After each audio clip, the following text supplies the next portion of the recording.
I want you to close your eyes for a second. When I say the name Lawrence of Arabia, what do you see? Oh, it's always the same image? I'm willing to bet money you're seeing Peter O'Toole. You're seeing those piercing blue eyes, the pristine white robes. Maybe he's standing on top of a derailed train in the desert, screaming into the wind. Yeah. It's pure cinema. It's the ultimate romantic image of the British adventurer. It is. It's an incredible image. It is the image, and it's a powerful one. But if you actually met T.E. Lawrence in, say, 1914, you probably would have looked right past him. Really? Oh, completely. You wouldn't see a 6'2" movie star. You'd see a guy who was maybe 5'5" on a good day, with a head that looked slightly too big for his body, a high-pitched, sort of giggly voice, and who was probably covered in dust from digging in the dirt. That is a bit of a letdown from the movie poster. Well, that's the thing, isn't it? The reality of Lawrence is infinitely more complex and I think much, much darker than the Hollywood version. We aren't talking about a classic hero here. We are talking about an illegitimate son who spent his life trying to escape his own identity, a scholar who essentially invented modern insurgency warfare. And a man who ended his life, not as a general, but hiding under a fake name as a lowly mechanic in the Air Force. Exactly. It's an absolutely bizarre trajectory. It is. You have the uncrowned king of Arabia on one hand, and then this guy named Shah cleaning oil spills on the other. And today we are going to try to figure out how those two people are actually the same man. It's a huge puzzle. It really is. We have a massive stack of sources here, his own writings, specifically 7 Pillars of Wisdom, and his barracks memoir, The Mint, plus the biographies that expose the secrets he tried so hard to keep buried. And we need to look at the military side of this too, because often the romance of it all completely overshadows the fact that Lawrence was a ruthless and brilliant strategist. I mean, he changed how wars are fought. But to get there, to understand why he did what he did in the desert, you have to go back. You have to understand where he came from. You do. And his origin story is basically a Victorian soap opera. This is the Chapman secret, right? I was reading about his childhood, and it honestly felt like the whole family was part of a witness protection program. That's not far off, you know? He was born Thomas Edward Lawrence in Wales in 1888, but Lawrence wasn't his real name. It wasn't his father's name. Right. His father was Sir Thomas Chapman, an Anglo-Irish baronet, a landowner with a lot of money, a title, a wife, and 4 daughters back in Ireland. But Sir Thomas fell in love with the family governess, Sarah Jenner. The classic governess scandal. It was social suicide in that era. I mean, absolute and total ruin if it got out. So Thomas Chapman literally abandoned his estate, his title, his wife, his entire previous life, and ran away with Sarah. And they just invent a new name for themselves. They adopted the name Lawrence, pretended to be married, and had 5 sons. T.E. Lawrence, or Ned, as the family called him, was the second eldest. So they are living a lie from the moment he's born. A daily lie. And that shapes everything. His mother was intensely religious, but also deeply insecure about their social position. They moved constantly when the boys were young. Scotland, Isle of Wight, France, Jersey, always renting, always a bit isolated. Because they couldn't risk anyone digging too deep. Exactly. They couldn't really have guests over because people might ask too many questions about their background. Lawrence eventually found out the truth when he was a boy, and biographers argue this created a massive chip on his shoulder. He was technically illegitimate in a society that valued lineage above all else. It seems like he compensated for that by trying to be better than everyone else. Harder, smarter, tougher. I was looking at what he did as a teenager, and it's just obsessive. Oh, it's beyond obsessive. Most kids ride bikes for fun. Lawrence was riding. Well, tell us about the distances. It's masochistic. That's the only word for it. When he was a student at Oxford, he didn't just study history. He physically threw himself into it. In 1908, he decided to write his thesis on Crusader castles. So he took his bicycle to France. And this wasn't just a trip around the block. He cycled 2,400 miles in a single summer. On a 1908 bicycle, that's a single-speed, heavy steel frame on what must have been mostly dirt roads. Exactly, it's brutal. And he was doing it on a shoestring budget. He lived on bread, milk, and grapes. He'd sleep in haystacks. He pushed his body to the absolute breaking point, documenting these castles, measuring the walls, drawing the plans.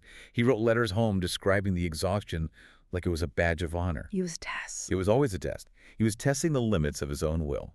And he didn't stop with France. He went to the Middle East before the war, right? He did. The next year, 1909, he went to Syria and Palestine.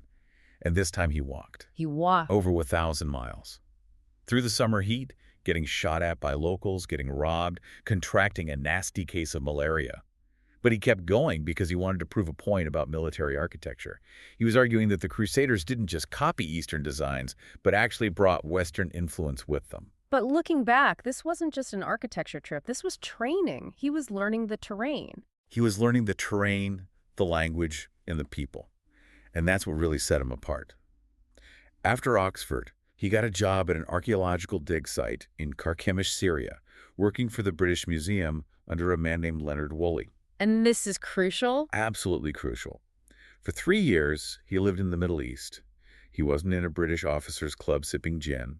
He was managing 200 local workers, settling blood feuds, dealing with Ottoman officials, and wearing local clothes because, they were just more comfortable. He wasn't a tourist. He was embedded. Deeply embedded. And he formed a very close bond with one of the workers there, a guy named Hume. Tell me about him. His full name was Salim Ahmed, known as Hume. He was a young water boy at the site. Lawrence took him under his wing, taught him to read and write. Hume taught Lawrence the nuances of local Arabic dialects. They were reportedly inseparable. Yeah. Lawrence even brought him back to Oxford for a visit, which absolutely scandalized his very proper mother. This relationship is really the emotional anchor for everything that comes later in his life. So, fast forward to 1914. The war is looming. The British military suddenly realizes, hey, we have this quirky little 5'5" guy who knows Syria like the back of his hand. And who speaks the language. And they recruit him, but not as a soldier initially, as a spy. Well, what do you need cover? Yeah. The British were terrified that the Ottoman Empire, which was allied with Germany, would attack Egypt and the Suez Canal. That was the lifeline of the empire. And to do that, the Turks would have to cross the Negev desert. Right. And the British military had zero good maps of that area. They needed to know where the water was. You can't march an army without water. It's the single most critical piece of intelligence. So how do you map enemy territory without starting a war? You pretend you're looking for something else. They set up a fake archaeological survey called the Wilderness of Zin survey. The cover story was that they were looking for the path of the biblical Israelites. That is incredibly cynical and brilliant. It's perfect, isn't it? We're just here for the Bible. Pay no attention to the surveying equipment. So Lawrence and Willie were sent in.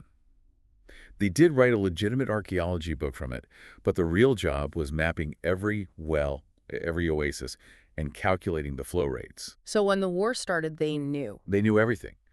Lawrence knew exactly how many troops the Ottomans could move across that desert because he knew exactly how many gallons of water the wells provided per day. It wasn't guesswork, it was math.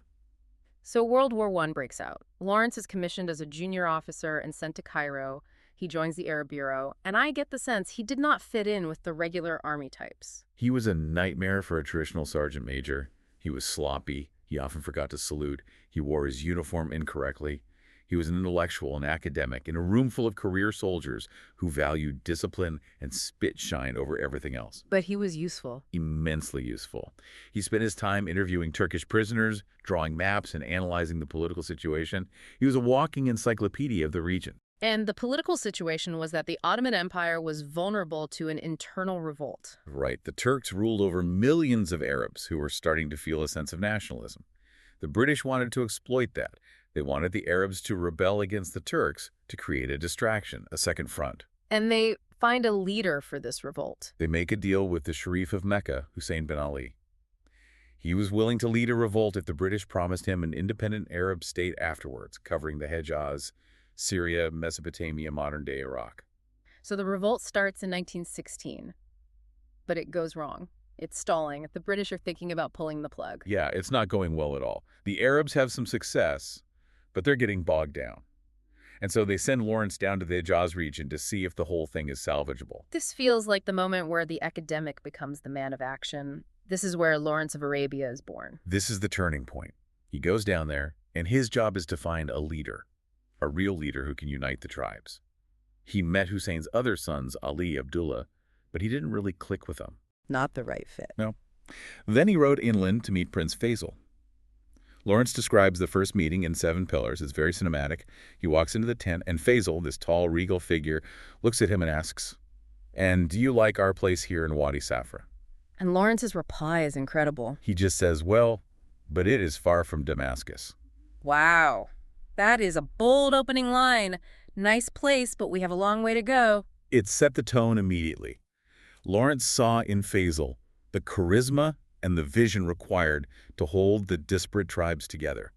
But tactically, the Arabs were failing. How so? They were trying to fight the Turks head-on. They were trying to capture the holy city of Medina. The British military manuals all said the same thing: capture the city, destroy the enemy army. And Lawrence looks at this and says, that is suicide. Worse than suicide. He says it's counterproductive.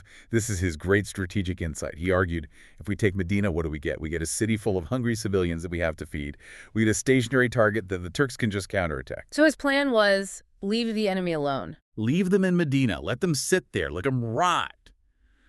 But, and this is the key, destroy the railway line that feeds them. The Hejaz Railway. Exactly. Came all the way from Damascus. It was their only supply line. Lawrence realized that if they constantly blew up the tracks and the bridges, the Turks would have to spread thousands of soldiers all along the line just to guard it. It turns the Ottoman strength into a liability. They are trapped defending a piece of metal in the desert. You've got it. He called it a war of dervishes against regular forces. He compared the Arab forces to a gas or a vapor. They should be everywhere and nowhere, never a fixed target.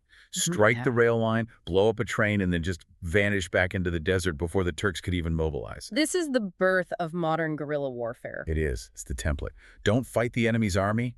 Fight his supply lines. Bleed him dry. I want to get into the weeds on this because the blowing up trains part is what everyone remembers, but it wasn't just random destruction, was it? There was a real science to it. Oh, Lawrence was very, very technical about his explosives. He turned demolition into an art form. He didn't just put a heap of dynamite on the track and hope for the best. So what did he do? He used a specific technique that he developed, a technique he called the tulip. The tulip? So instead of just breaking the rail, he would place a charge under a metal sleeper. That's the tie connecting the two rails. When the charge detonated, the force wouldn't just snap the rail, it would twist it upwards into this complex, flower-like shape. Ah, I see. A tulip. Exactly.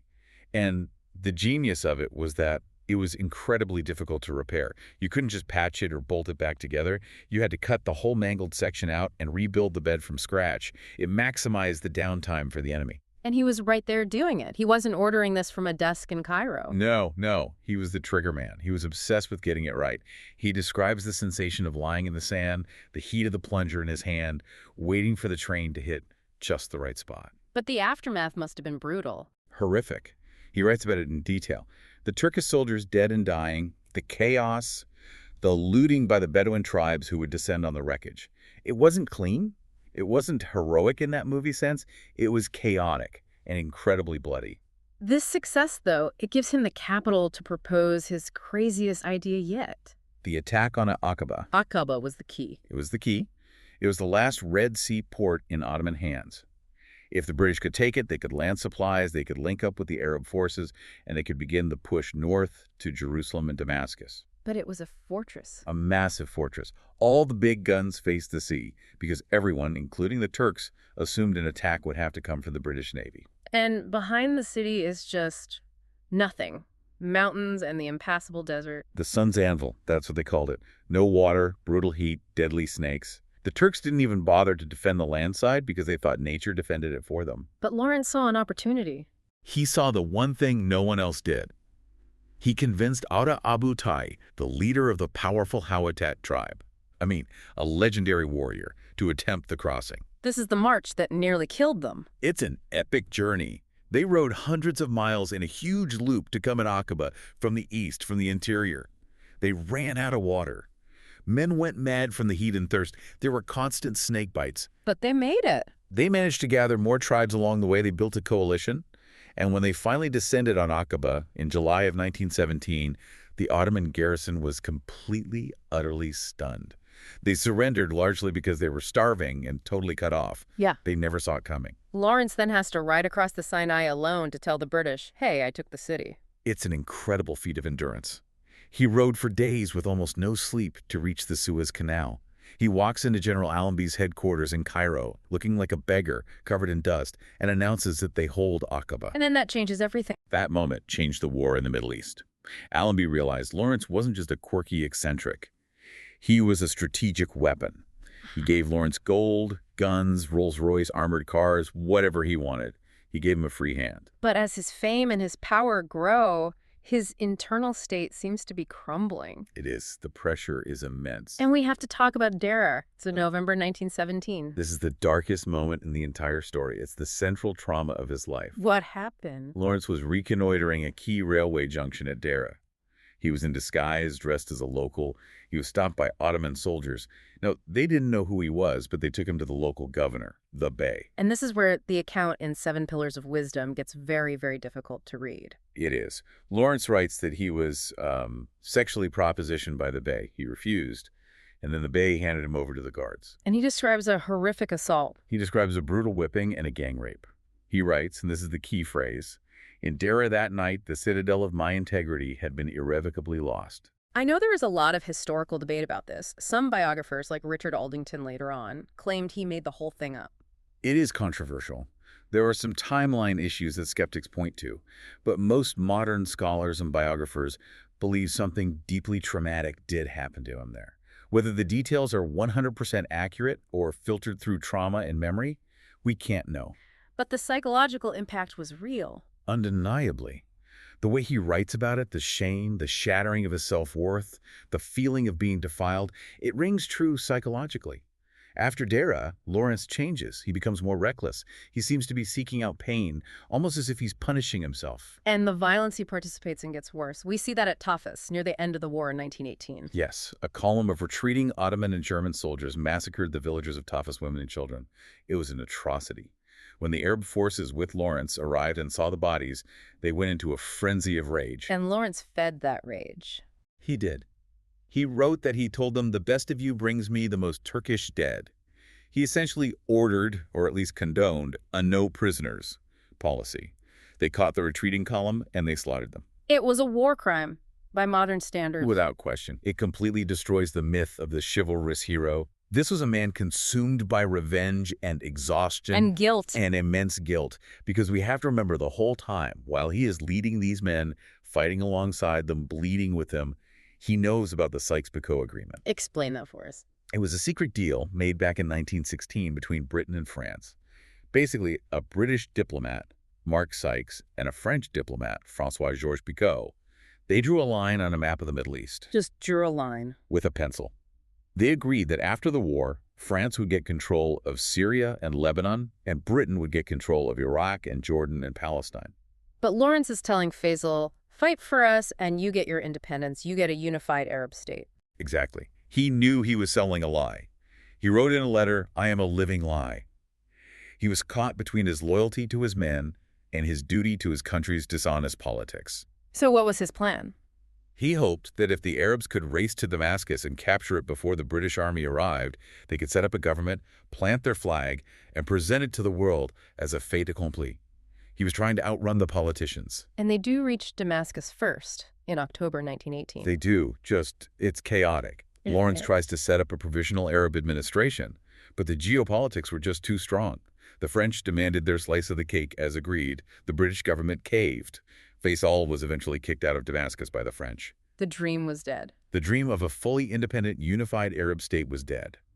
Lawrence left Damascus knowing that the promise he had made was broken. He goes back to London, and he is a broken man. But the establishment, they want to honor him.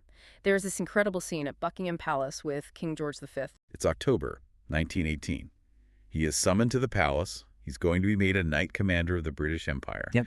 The king is standing there holding the box with the insignia. Lawrence walks up. And just says no. He quietly tells the king that he cannot accept any honors from a government that had betrayed its word to the Arabs. Can you imagine the silence in that room? It was unheard of, a complete scandal. He told the king he might find himself fighting against the British forces in the future because of what they had done. The king was apparently left just holding the box, totally bewildered. Lawrence walked out as a plain civilian. But he couldn't just be a civilian, because right at this moment, the legend explodes. And it's not really because of what he did in the war, it's because of an American journalist named Lowell Thomas. Lowell Thomas is the architect of Lawrence of Arabia. He's the man who created the myth. He had gone to the Middle East looking for a morale-boosting story for the American public. He found Lawrence. And saw a star. He saw a star. He saw this young, blonde Brit dressed as a Bedouin. He took these incredibly romantic photos, and Thomas came back to London and launched a multimedia show. This wasn't just a lecture, right? No, it was a sensation. It was held at the Royal Opera House and Covent Garden. It had film reels, hand-colored glass slides, a live orchestra, and Thomas narrating these incredible tales of the mystery man of the desert. It was like a blockbuster movie before movies were really a thing. Absolutely. Millions of people saw it. It was a global phenomenon. And overnight, Lawrence became arguably the most famous man in the British Empire. He was chased by women, by reporters. He became a brand. And how did he handle that? He hated it, but he also kind of loved it. It's complicated. He would apparently sneak into the back of the theater to watch the show about himself. He had a very, very complex relationship with his own fame. So he tries to reclaim his narrative by writing his own book, 7 Pillars of Wisdom. But even that process was a disaster. He lost the book. It's every writer's worst nightmare. In 1919, he was changing trains at Reading Station. He went to buy a newspaper or a sandwich and left his briefcase on the platform. When he came back, it was gone. And that was it, the only copy. It contained the only draft of the book, thousands and thousands of words, gone. So he just wrote it again? He locked himself in a room in London and rewrote the entire thing from memory. It nearly drove him insane. The result is this dense, philosophical, epic book. It's brilliant, but it's also a very difficult read. And he wouldn't make any money from it. Refused. He priced the private subscription edition incredibly high just to cover the printing costs. He insisted on lavish illustrations and fine binding, and he gave any surplus to the RAF Benevolent Fund. He called the money he got from the war blood money. So he wants to escape. He wants to disappear. And his solution is to join the military again, but at the very bottom. He craved anonymity. He wanted to be a number, not a name. In 1922, he used some high-level connections to secretly enlist in the Royal Air Force under the name John Hume Ross. So the hero of the desert is now scrubbing floors. Scrubbing floors, peeling potatoes, living in a barrack with a bunch of 18-year-old kids. He just wanted to be ordinary. But the press found him. Of course they did. The Daily Express broke this story. Uncrowned king of Arabia working as a common private. The RAF was embarrassed and kicked him out because it was a circus. And then he ends up in the Tank Corps. A miserable time in the Tank Corps, which he absolutely hated. It was claustrophobic and brutal. He eventually pulled strings again and managed to get back into the RAF, this time as T.E. Shaw. Shaw being a name he took from his friend, the playwright George Bernard Shaw. Yes. And he spent the next decade effectively as a monk in a mechanic's uniform. He wrote another book about this period, The Mint. Which is completely different from 7 Pillars. Night and day. It's gritty, it's full of slang, the prose is sparse and direct. It's all about the daily grind, the discipline, and finding a strange kind of brotherhood in the machine. And speaking of machines, he wasn't just hiding. He was actually inventing things. He couldn't help himself. He had this restless intellect. He was stationed at Plymouth and witnessed a seaplane crash. The plane went down, and the rescue boats they had were too slow to get there before the crew drowned. And Lawrence was horrified. He was. He thought it was an unacceptable failure of technology. So he started working with boat designers to build high-speed rescue launches. He spent years testing engines and hull designs. The resulting boats, the ST-200 class, were revolutionary, and they saved countless pilots' lives during World War II. So even when he's trying to be a nobody, he's still influencing the military. He couldn't just sit still. Yeah. Which brings us to his other obsession, speed. The motorcycle. He loved them. He owned a series of Bro Superiors, which were basically the supercars of their day, the fastest bikes in the world. He named them George I through George VII. And he didn't ride them carefully. He would tear through the English countryside at 100 miles per hour. He wrote that it was the only time his mind went quiet, the only time he could stop thinking. And that leads us to May 13th, 1935. He has just retired from the RAF. He's living in his little cottage, Clouds Hill, in Dorset. He rides his brew, George VII, into town to send a telegram. On the way back, he's coming over a crest in the road. It's a blind spot. Suddenly, there are two young boys on bicycles, right in his path. He has a split-second choice. He swerves to avoid them. He clips the back of one of the bicycles and he's thrown over the handlebars. He wasn't wearing a helmet. Nobody did back then. He suffered catastrophic brain injuries. He lingered in a coma for 6 days and died on May 19th at the age of 46. It feels so anticlimactic. The man who crossed the Sinai, who survived torture, who blew up trains, killed on a quiet country lane. It is tragic. But there's a strange silver lining to it.